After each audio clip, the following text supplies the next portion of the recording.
নমস্কার। ঈশ্বর ভিন্ন আর কেউ ভুল ত্রুটির ঊর্ধ্বে নয়, তাই আমারও ভুল ত্রুটি থাকলে ক্ষমা সুন্দর দৃষ্টিতে দেখবেন। এই ভিডিওটি একান্ত আমার ক্ষুদ্র জ্ঞানের আলোকে তৈরি। কারোর সাথে কোনো সাংঘর্ষিক হলে আমি প্রথমে ক্ষমা চেয়ে নিচ্ছি। সাথে কোনো প্রকার দ্বিমত থাকলে তা ব্যক্তিগতভাবে জানানোর অনুরোধ করছি, অন্যথায় অন্যজনের শিখার আগ্রহ নষ্ট হতে পারে। শুধু গীতামুখী ও ধর্মীয় চেতনায় যারা উদ্বুদ্ধ হতে চায়, ভিডিওটি তাদের জন্য। জয় গীতা। নমস্কার সবাইকে। আমরা গীতা মাহাত্ম্যের আমাদের দ্বিতীয় ক্লাসে এসেছি। আজকে আমরা পড়ব 46 দিয়ে আমরা শুরু করব, ঠিক আছে? তাহলে আমরা শুরু করি। গীতা গীতা আশ্রয়ে আশ্রয়ে গীতা আশ্রয়ে গীতা আশ্রয়ে গীতা আশ্রয়ে গীতা আশ্রয়ে দেখি বলো তো। গীতা আশ্রয়ে হ্যাঁ, অহম অহম অহম অহম অহম অহম তিষ্ঠামি তিষ্ঠামি তিষ্ঠামি তিষ্ঠামি তিষ্ঠামি তিষ্ঠামি অহম তিষ্ঠামি। অহম তিষ্ঠামি দেখি তোমরা বলো তো। অহম তিষ্ঠামি প্রথম থেকে বলো তো। গীতা আশ্রয়ে অহম তিষ্ঠামি। আসো আমরা একটু বাংলাটা জানি। গীতার গীতার আশ্রয়ে আশ্রয়ে আমি থাকি। আমি থাকি। তাহলে ভগবান কার আশ্রয়ে থাকে? গীতার আশ্রয়ে। যার বাংলা হচ্ছে কি এইটা, তাই তো? তাহলে গীতা আশ্রয়ে অহম তিষ্ঠামি, তার বাংলা কি? গীতার আশ্রয়ে আমি থাকি। Very good. এরপর বলো গীতা মে গীতা মে পরমম পরমম পরমম পরমম গৃহম গৃহম গৃহম গৃহম গীতা মে পরমম গৃহম। গীতা মে পরমম গৃহম দেখি তোমরা বলো তো। গীতা মে পরমম গৃহম। যার বাংলা হচ্ছে গীতায় আমার আমার পরম গৃহ। পরম গৃহ। গৃহ মানে কি? ঘর। ঘর। তাহলে ভগবানের পরম ঘর কোনটা? গীতা। গীতা। যখন কেউ গীতা শিখতে যাবে বা কেউ যদি গীতা পড়তে উৎসাহিত না হয়, তখন তোমরা গীতা মাহাত্ম্য থেকে এটা বলবে, ভগবানের পরম ঘর হচ্ছে শ্রীমদ্ ভগবত গীতা। আচ্ছা, এবার নিচে দেখো। গীতা জ্ঞানম গীতা জ্ঞানম গীতা জ্ঞানম। গীতা জ্ঞানম দেখি বলো তো। গীতা জ্ঞানম সমাশ্রিত সমাশ্রিত সমাশ্রিত। সমাশ্রিত এই ত এখানে কয়বার উচ্চারিত হবে? দুইবার। কেন বলো তো? কি আছে একটা? হ্যাঁ, খুব সুন্দর। তোমরা তাহলে আগের ক্লাসগুলো করেছো, তাই না? ঠিক আছে।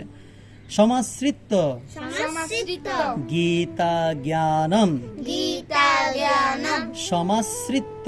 সমাশ্রিত আচ্ছা, যার দেখি তোমরা আগে বলো তো। গীতা গীতা জ্ঞানম সমাশ্রিত। আর সেটার বাংলাটা জানি। গীতা জ্ঞান গীতা জ্ঞান আশ্রয় করে।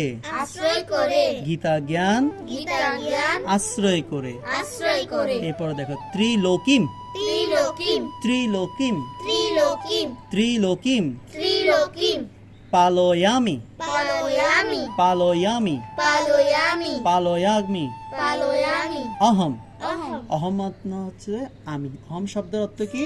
আমি ত্রিলোকিম ত্রিলোকিম পালয়ামি পালয়ামি অহম। অহম দেখি তোমরা বলো তো।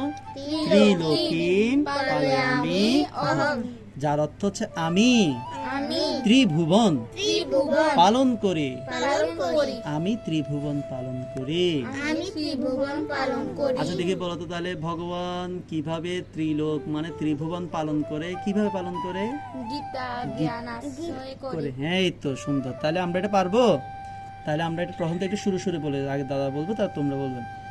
গীতাশ্রয়ে অহম তিষ্ঠামি গীতাশ্রয়ে অহম তিষ্ঠামি গীতা মে পরমম গৃহম গীতা মে পরমম গৃহম গীতা জ্ঞানম সমাশ্রিত গীতা জ্ঞানম সমাশ্রিত ত্রিলোকিম পালয়ামি অহম। ত্রিলোকিম পালয়ামি অহম। পারবো? আচ্ছা আচ্ছা, এখন আমরা জানবো 47 নম্বরটা। কেমন? 47 নম্বর শ্লোকে আমরা যাচ্ছি। তাহলে আমরা বলি গীতা মে গীতা মে পরমা পরমা গীতা মে গীতা মে পরমা পরমা বিদ্যা বিদ্যা পরমা বিদ্যা। পরমা বিদ্যা দেখি তোমরা বলো তো।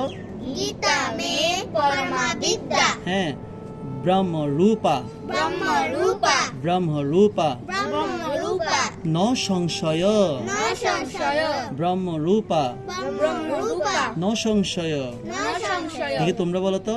ব্রহ্মরূপা ন সংশয় আচ্ছা, গীতা মে গীতা মে পরমা বিদ্যা পরমা বিদ্যা ব্রহ্মরূপা ব্রহ্মরূপা ন সংশয়।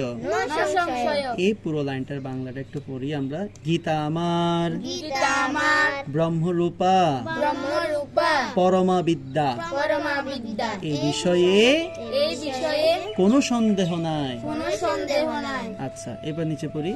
অর্ধমাত্রা অর্ধমাত্রা অর্ধমাত্রা অর্ধমাত্রা হরা নিত্যম হরা নিত্যম হরা নিত্যম হরা নিত্যম অর্ধমাত্রা হরা নিত্যম। অর্ধমাত্রা হরা নিত্যম দেখি তোমরা বলো তো। অর্ধমাত্রা হরা নিত্যম অনির্বাচ্য অনির্বাচ্য অনির্বাচ্য অনির্বাচ্য এখানে একটা বয় ব আছে, তাহলে অনির অনির অনির না অনির অনির ও বস বলতে হবে। অনির অনির বাচ্য বাচ্চ অনির্বাচ্য অনির্বাচ্য পদাত্মিকা। পদাত্মিকা এটা কিন্তু তয়ম, এটা কি তৈম তাই এটা আমরা তটাকে এর সাথে বলবো, মটা রসিকাস দিয়ে কর সাথে বলবো। পদাত্মিকা পদাত্মিকা অনির্বাচ্য অনির্বাচ্য পদাত্মিকা। পদাত্মিকা তার এর অর্থ হচ্ছে গীতা গীতা অর্ধমাত্রা অর্ধমাত্রা রূপিণী রূপিণী নিত্যা নিত্যা অনির্বচনীয়।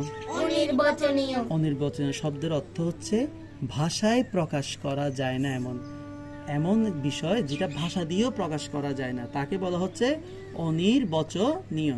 ঠিক আছে, তাহলে অনির্বচনীয় পথ, ভগবানের অনির্বচনীয় পথ হচ্ছে শ্রীমদ্ ভগবত গীতা। ঠিক আছে, তাহলে আমরা একটু শুরু বলি।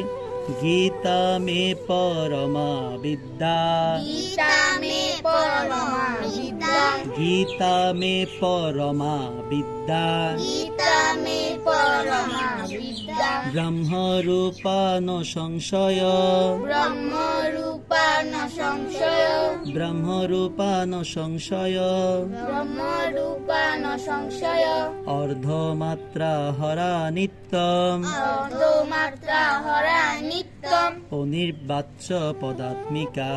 অনির্বাচ্য পদাত্মিকা